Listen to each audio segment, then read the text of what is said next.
Hey, it's Thay, and today I want to talk to you about this handy dandy sandal that I made for my fursuit. So as you can tell, it's a very loose fitting sandal. It's pretty cheaply made, but that's kind of the point. So I have indoor paws, and I wanted something that's easily replaceable and very cheap to replace and very easy to make. So basically how this works is it's actually a kind of a cross pattern across the paw, and it just basically does one big loop around the whole thing, and then you just tie it in the back here. And kind of some key reasons of how it stays on so well is because you have a crisscross behind here and a crisscross on top, and it goes, if you have 4 toes right here, it'll just wrap around in between them. I would say the total cost for this kind of sandal for both sandals is probably about 15 to 20 bucks tops. But basically it stays on because these two straps, if anything, they slide around, they'll actually hit your ankle and they can't physically come off once you put your foot inside the paw. And then to take it off, you just simply have to just pull these each side, and then voila. This design doesn't require any kind of sewing machine, so all you have to do is just get I would say get a 2-yard pre-cut, or just cut them at Joann Fabrics. I have 1 inch, could be any color you want, 1 inch of a strap, could be 2 inches if you want to get fancy, but just as long as it's 2 yards, that's plenty to cover one paw. So 2 yards per paw.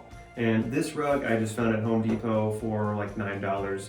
As long as it's something with a grippy rubber bottom, having a softer material on top is actually preferred just because it reduces friction damage on your paw when you're running around. But basically it's pretty simple to assemble. All you have to do is just cut this out. You just trace your paw with probably silver Sharpie is what I use. And then you can use scissors, or if you happen to have a pair of tin snips around, because some of these rugs, depending on the thickness you get, can be pretty rough to cut. You can either fold the rug in half and then just cut out, each side in one go, or you can just trace it twice and cut it out.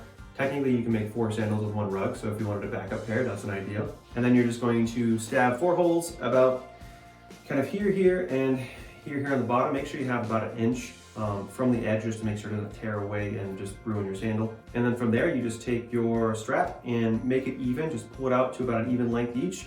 And then you're just going to feed it in these 2 front holes first. Just feed it straight back to the back side, and then you'll pull both of these straps through here, and then you just tie them off, and that's it.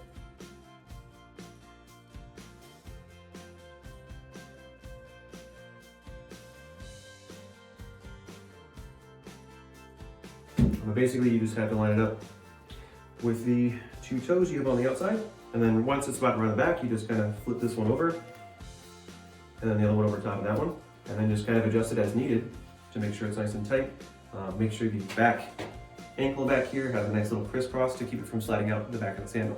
And that's pretty much it. Pretty simple, cheap, easy replaceable design. It's not perfect by any means. It is not the most durable sandal, but it will at least protect your feet somewhat and do the job pretty well. I ended up recently taking him hiking. I was up on a mountain up on Yankee Hill, I think, in Colorado. And I was even jumping around the snow. I did like a dive roll over some other fursuiters and just jumped around a lot. These did tend to slide around a little bit, but that's because I was standing in the back of a truck sliding around. If there's any kind of friction this way, it does tend to slide a little bit, but there kind of has to be quite a bit of friction because this does stay relatively in the same place pretty well. And if you ever need to tighten or loosen the sandal or on your fursuit paw, you can always do so back here. So that's pretty much it. Just a quick and easy tutorial. Hope it was helpful, and hopefully you can just make one of these on your own, or if anyone has any other questions, just feel free to leave a comment below. And as always, thank you for watching.